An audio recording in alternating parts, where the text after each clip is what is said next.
بسم اللہ الرحمن الرحیم۔ رسول اللہ صلی اللہ علیہ وآلہ وسلم نے ارشاد فرمایا، ایک عورت اپنی بلی کی وجہ سے دوزخ میں چلی گئی جس کو اس نے باندھ کر رکھا تھا، نہ خود اس کو کھلایا اور نہ اسے چھوڑا کہ زمین کے چھوٹے موٹے جانور چبا کھا لیتی، یہاں تک کہ وہ کمزور ہو کر مر گئی۔ رسول اللہ صلی اللہ علیہ وآلہ وسلم نے ارشاد فرمایا، میری امت کے تمام لوگوں کے گناہ اللہ بخش دے گا سوائے ان لوگوں کے جو گناہ کر کے لوگوں کو فخر سے بتائیں کہ ہم نے یہ گناہ کیا ہے۔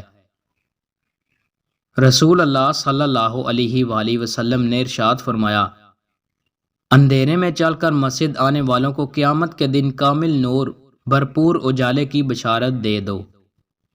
حضرت عائشہ رضی اللہ عنہما کہتی ہیں کہ میں نے آپ صلی اللہ علیہ وآلہ وسلم کو کسی اور مہینے میں شعبان کے روزوں کی نسبت زیادہ روزے رکھتے نہیں دیکھا، آپ گویا پورے شعبان کے روزے رکھتے تھے، محض چند دن چھوڑ کر آپ پورا شعبان روزے رکھتے تھے۔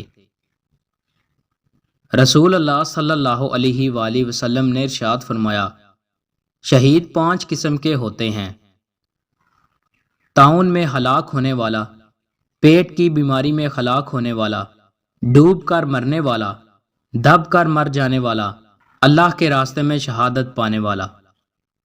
دوستوں، مزید اچھی ویڈیوز کے لیے ہمارے چینل کو سبسکرائب لازمی کریں۔ بہت شکریہ۔